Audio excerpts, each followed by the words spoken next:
The guard, yes, there's been a changing of the guard at the Launceston North East Railway crowd. They had their annual general meeting on Saturday. And Wendy, what happened to you? Well, I've stepped back as the chair, but we have a fantastic chair in Ralph Berry because he's got so much knowledge of railways, whereas I was really just doing all the negotiating to try to get onto the track. Ralph's got the railway experience, and so have a lot of the other people.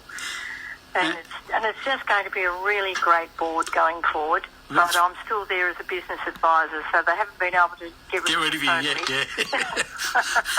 Push you out the door or run over you just yet. throw me on the rails. Yeah. The Launceston North East Railway is the project that at the moment you're looking at Lilydale to the main line here, just outside of Launceston. It seems to be you had a pretty good AGM on Saturday, considering the COVID restrictions and stuff like that. A good turn up. Oh yes, look, it's been a people's project all the way through. We had over 50 people there for our AGM, and people are just keen to see the railway go ahead. And we've actually got a lease on the line. We've already had that confirmed with the Crown. And we have the area at the moment, 12.5 kilometres between Lilydale Station and Turners Marsh. And what we're going to do is develop the Turners Marsh site into we'll put in workshops, and we'll be operating the little rail car riders. Now we've been working with Medina, who run them down south, and we'll be running these on the railway initially to just give us access to the railway. Yeah.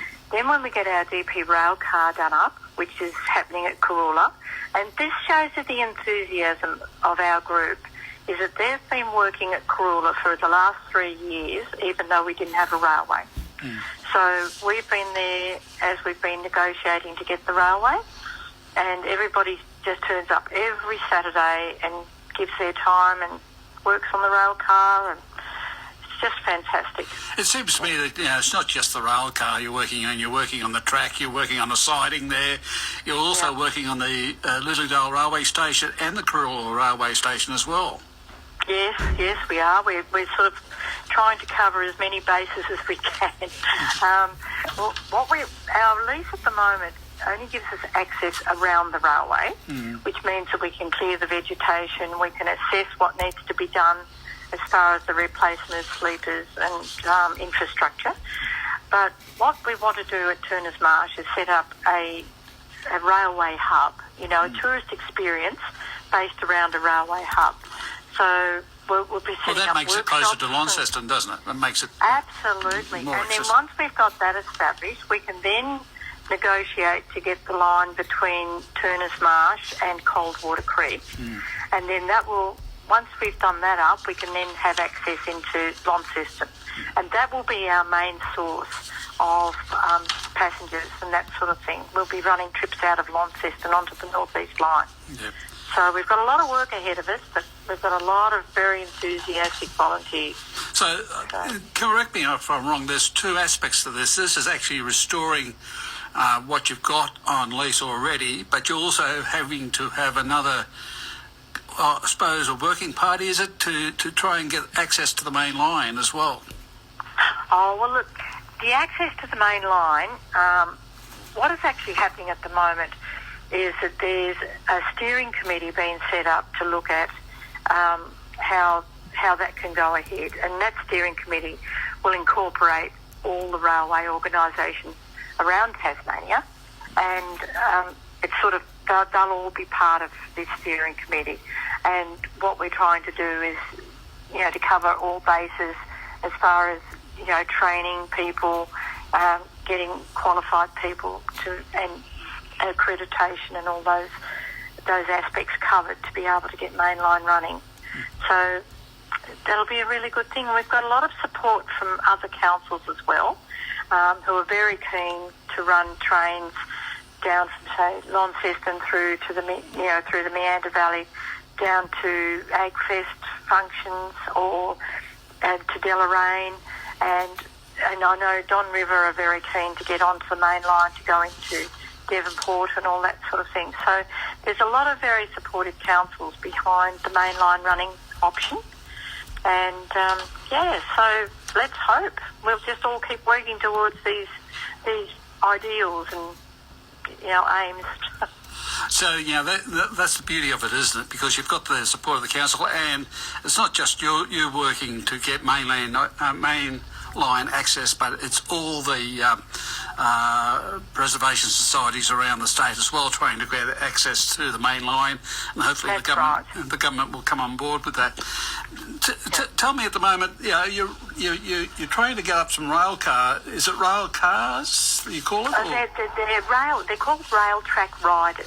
Right. And what they are, they're little units that'll take 4 people, and it's got a pedal. It's a pedal powered, non-motorised little unit, and you can take them down the rail in groups of however many you've got. So you can run it. It'll take about an hour to go from Turners Marsh, and we're only going down about 4 kilometres. So it'll be a 4 kilometre down and return. And so we'll be running those from Turners Marsh as soon as we get a building set up there and proper facilities. Yeah, probably a big buffer down there to stop them running away. Yes, that's right. Especially if it's downhill. It's pretty flat on that part, and that's why we chose that to start with. So these track carts, are they being purposely built in Lilydale, Caroola, or...?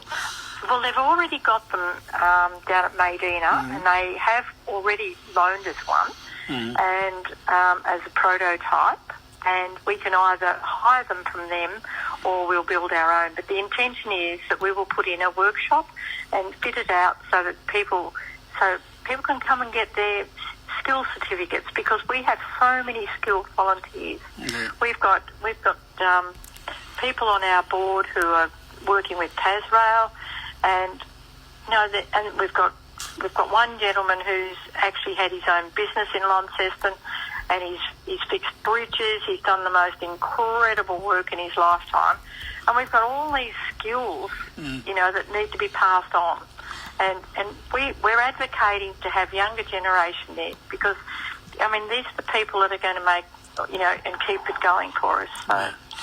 We welcome everybody to come along. I suppose someone's been along with a hammer or an iron bar and tested all the sleepers. You probably need to replace a few sleepers. How are you going with that? Well, we're fairly fortunate, because the North East line was used right up till 2004, and Tasrail actually maintained the line from all the way through. They've done the vegetation management, and they've kept an eye on the line, and so it's in really, really good condition for a new organisation to take over as a railway. Most heritage railways go in and they have to totally rebuild the line. Ours has been assessed as being 70% ready to go, so there's 30% that'll have to be rectified, but the area that we've got is in really excellent condition, and especially the area that we want to run the rail track riders on. So we'll have that up and running, within a couple of months, I think. I think one of the big attractions is tourist railway, isn't it? And I think everyone thinks of the Puff and Billy in Victoria and a few other places that are running Steam Preservation Society stuff. Do you think the state government is on board, so to speak, with the idea of tourist railway? Yes, they are. Yes, they've been very, very positive about us, and they're extreme. Minister Ferguson was extremely helpful in us getting the lease. We went to visit with him in December, and he said, look, we need to get this moving and we need to get it happening. So, and we've got the Legislative Council behind us. They did an inquiry, and the beauty of the inquiry that they did was that we had all these these consultants come along, and they looked at the rail and they did all the assessments, and so they've done all the hard work for us. So when we go for our grants and when we go, and have to do our business plan, well, we've had all these experts that have told us exactly what we have to do. So we're pretty right now. All we've got to do is get our accreditation through the rail regulator. Yeah. And how's it looking we'll work for... with him to get that. Yeah. And how's it looking for volunteers and stuff like that, yeah? Well, we've got about 50 on our books at the moment. And these are people that turn up every weekend. They turn up every Saturday. They're just fabulous, you know.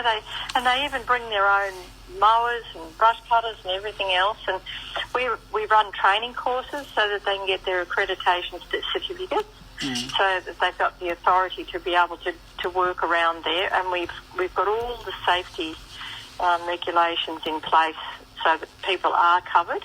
We've got, you know, we had to take out a $20 million insurance policy to cover people. So, everybody's covered. So nobody's out there just gung-ho ripping everything out, because we've done a plant assessment of the railway as well.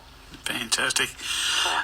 So people can join the society and not only just be a silent member, become a member of the society, but they can also volunteer as well. And of course, like you say, appropriate training is provided, and take them there. All the more the merrier. And of course, the big hope is to be able to get on that main lane running as well, and take tourist trains to elsewhere. Wendy, look forward to... I might even come out and get somebody to pedal that rail track cart for me. Oh, yes. I'd be a passenger. I'm a paying passenger, and somebody can pedal for me. Oh, not allowed. You've got to do it yourself. That's part of the thing. You have to get fit. All right. Now, just remind me again, there's been a change in the guard. Did you have to hand over your whistle and flag? No, I didn't. They wouldn't let me go. They said, "Oh, look, we need to keep you as a business advisor." And I said, "I'm happy to do that." But look, honestly, the new board, it's got such strength in the new board. We've got people there. We've got one lady who actually worked at Camalco, and she's got fantastic administrative skills. We've got people with... you've got to have a lot of skills. You can't just be fixing railways or fixing railway cars.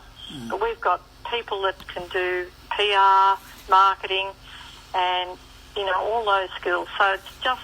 And we've got one guy who does all our social media, and it's just terrific. That's how we've got to where we are. And the support of the community. It's been that fabulous community project, and it really has had that support. All right. Actually, I think the 145 is about to depart, so I better let you go and catch it. Thank you very much. It's been really lovely talking to you. Wendy, all the best. And it's the Launceston and North Eastern Railway, and you can find their Facebook page. You can find all the details there, and if you want to join them, go right ahead. That's Wendy McLennan from the LNER, as they say. Long Lunch Hut, City Park Radio, 17 minutes to 2.